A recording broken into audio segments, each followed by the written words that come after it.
And God says, these that shall reject him shall be shocked at how he takes the giant down. Now hear me please. The giant of death, the giants that have come, the brothers of Goliath, stand in glee watching America. We will cripple you. You will lose your credit. But God said, watch. I said 20,000. Look not to Wall Street, however, observe. And they shall say, what is your plan for this giant? And he will take a simple stone. Remember the name. And he will hold it up and they will laugh at him. But the plan is so brilliant, says the Lord. It could only have been given by me. What are you seeing? What's going through your mind as you're witnessing this gigantic hoax? Number one, it's not a hoax.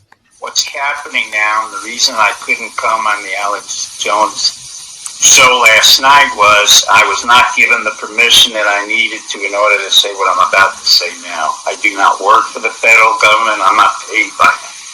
Let me just say again what I said in 2016. There are honorable members of our intelligence, military, and civilian community in the government who understood exactly how corrupt Biden and the Democratic machinery is, was, and will be. This is really a sting operation. Contrary to what everybody else said, Trump knew this was happening. Eric knew this was happening and warned the public. I knew this was happening. However, I could not say anything about it.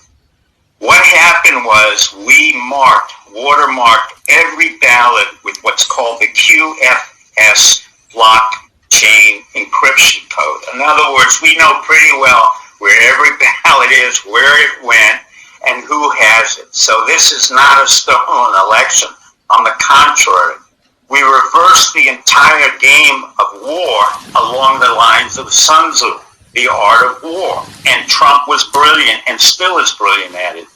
The reason he hasn't been seen, and Alex correctly said, I haven't seen him in several days. Well, in the art of the war, you pull back, allow your enemy to make all the mistakes that they are making, manipulate the situation, expose them, and then come in for the final killing.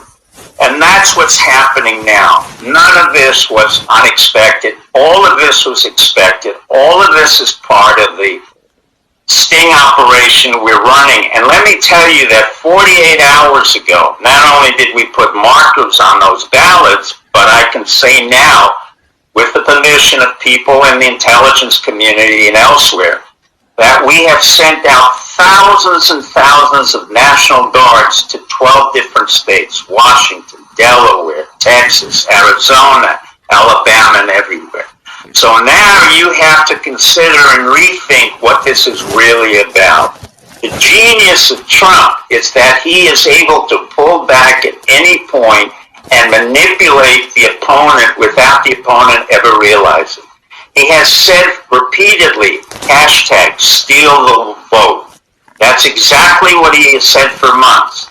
Then he made a very clear implication. He said, I will use common sense or my intelligence, i.e. both literal and figurative intelligence. And those of us in the intelligence community, be it who they are, again what I said in 2016, when we exposed Hillary Clinton, we now exposed, and it was Trump who initiated this, Biden family. Hunter Biden, Joe Biden, Jill Biden, Jim Biden, Frank, the whole family was played right into a game where they were convicted, and you're seeing what's happening now. What was not announced was that we watermarked all the ballots with what I said at QFS blockchain, which is a very hard encryption code to break. And the second thing is we sent probably 20,000 or more National Guards 48 hours ago. None of it was reported, and I thank the press for not reporting it and others. So what in fact is happening is you're seeing a sophisticated sting operation that was initiated by Trump. I'm just a lowly peasant in this game, and honestly, I was informed that I could say something about it today only last night. That's why I could not come on. Well, So this is the reverse of what you guys have been thinking. It's not a civil war. We have not been surprised in any way. This has been set up by Trump for a long, long time. In the same way that we knew about Hillary Clinton, I warned about the coup that we would do a counter coup, and this is our counter coup again against the Bidens. And that's exactly what we expected. The corruption in the mail, the corruption in USPS, corruption with the Democrats, everywhere and anywhere. There was no surprise here. And that's why we deployed National Guard soldiers to 12 different states. Well, Steve, you've just broken certainly perhaps the biggest news since the election here on this show. I have to play this out logically in my head. That's why I go on your show to basically, I keep saying... Well, I love you, Steve. I'd kiss you on the lips right now if it wasn't digitally. Yeah. But, there are too many people watching us. We're open like that. We're tolerant. But Steve, following your logic here, I mean, are arrests inevitably coming down the road? Yeah. They're coming not just down the road, they're being implemented. What you saw Corey Wendowski and Pam Biondi saying when they were in Clay County and as well in Philadelphia, that was not just a threat. That was exactly what's going to happen. People will be arrested as of tonight, tomorrow, and it will go on for quite a while. And this was a total sting operation that I can say. My name is Jenna Ellis, and I'm the Senior Legal Advisor to the Trump campaign, and I'd like to just explain now where we've been and where we're at and what you can expect from this process. So what you have heard, I'm sure, in the fake newspapers tomorrow will be one of two things. Either there was not sufficient evidence that we've presented, or we spoke too long. Okay, so what you've heard now is basically an opening statement. This is what you can expect to see when we get to court to actually have a full trial on the merits, to actually show this evidence in court and prove our case. This is not a Law and Order episode where everything is neatly wrapped up in 60 minutes. For those of you who are here in this room or have maybe tuned out in other networks, clearly you've never been court reporters. Trials take time. Putting on evidence takes time. This is basically an opening statement so the American people can understand what the networks have been hiding and what they refuse to cover, because all of your fake news headlines are dancing around the merits of this case and are trying to delegitimize what we are doing here. Let me be very clear that our objective is to make sure to preserve and protect election integrity. President Trump has been saying from day one that this is about maintaining free and fair elections in this country. It is not about overturning an outcome. It is about making sure that election integrity is preserved, and every American should want that. If every American is not on board with that, you have to ask yourself why. And if your fake news network is not covering this or allowing you to cover it fairly and accurately, you should ask yourself why. This is absolutely a legitimate legal basis. We have been asked to provide an entire case that generally would take years in civil litigation. I've been a prosecutor. I have tried cases with far simpler facts. One thing happened in a matter of minutes, and it still takes days. And we go through a jury process. This is the court of public opinion right now. We are not trying our case in the court of public opinion, because if we were, we would get unbiased jurors. I would strike 99% of you from the jury, and I would be allowed to because of the fake news coverage you provide. You are not unbiased jurors.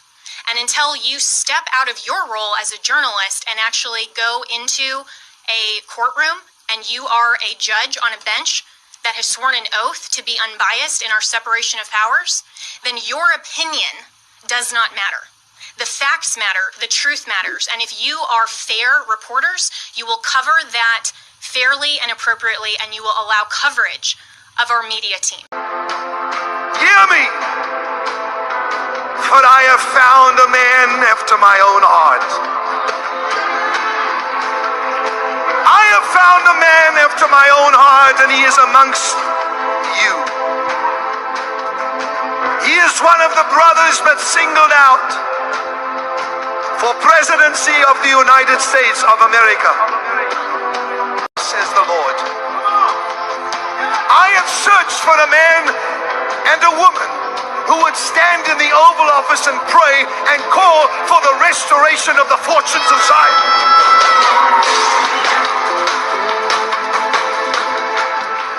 I have looked for a man who would pray for the restoration of the fortunes of Zion.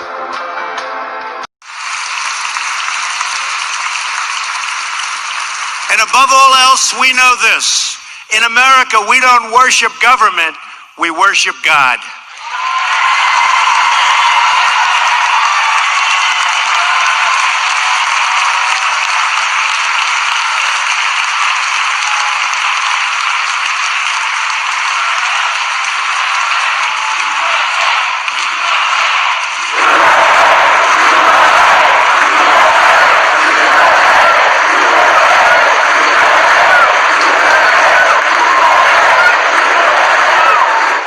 Religious liberty is enshrined in the very First Amendment in the Bill of Rights.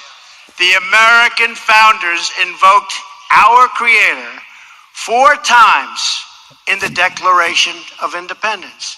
Benjamin Franklin reminded his colleagues at the Constitutional Convention to begin by bowing their heads in prayer. I remind you that we're going to start saying Merry Christmas again. I also want to speak to all of the people, see, you thought I forgot, in our faith community who are here with us tonight, veterans and non-veterans alike.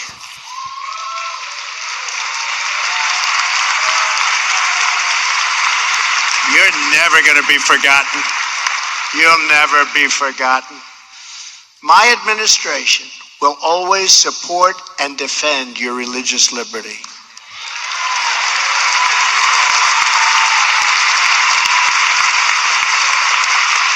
We don't want to see God forced out of the public square, driven out of our schools, or pushed out of our civic life. We want to see prayers before football games if they want to give prayers.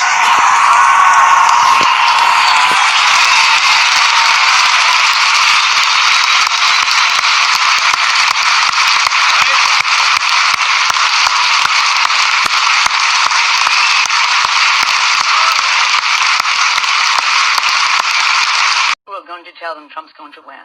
And I need him there. And this is what will happen. This will happen. People will try to lie and, cheat and lie about him. And I can tell all those people, if they ever hear this, you better step back.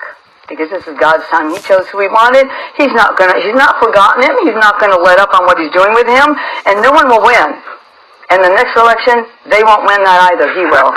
So I'll just give you that for free. So you're saying Trump's back for the second election? Trump's going to be here for 8 years, Pence for 8 years. Wow. And then the one Pence picks. I'm just going to throw it out there because the father is saying this. For 24 years, we will have God in that White House. This is a generational thing he's doing. This is not just something for a few weeks, a few months, or even a couple years that he's setting up for.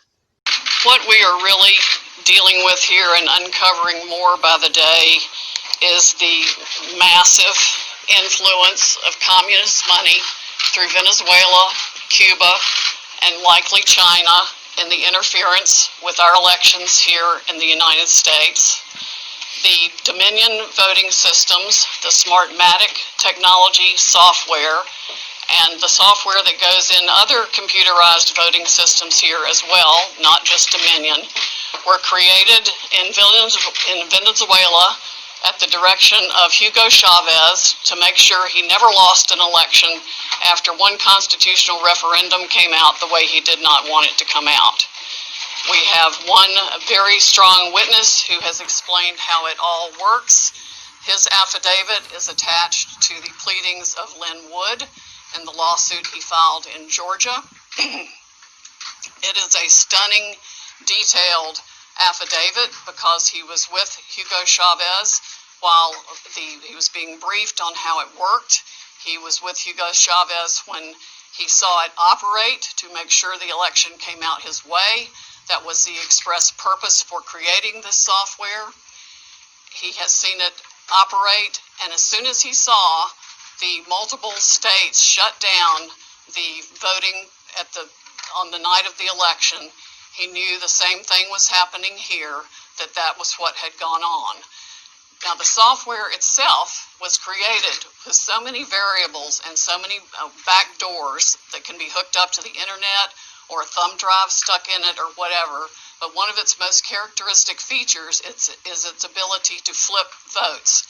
It can set and run an algorithm that probably ran all over the country to take a certain percentage of votes from President Trump and flip them to President Biden, which we might never have uncovered had the votes for President Trump not been so overwhelming in so many of these states that it broke the algorithm that had been plugged into the system. And that's what caused them to have to shut down in the states they shut down in. That's when they came in the back door with all the mail-in ballots, many of which they had actually fabricated. Some were on pristine paper with identically matching perfect circle dots for Mr. Biden. Others were shoved in batches. They're always put in a certain number of batches, and people would rerun the same batch. This corresponds to our statistical evidence that shows incredible spikes in the vote counts at particular times, and that corresponds to eyewitness testimony of numerous people who have come forward and said they saw the ballots come in the back door at that time. What really struck me is when Rudy Giuliani said there is a consistent pattern across the state, particularly in those big cities that are controlled by Democrats and big cities controlled by Democrats that had a long history of election fraud and corruption. There is a pattern, consistent pattern.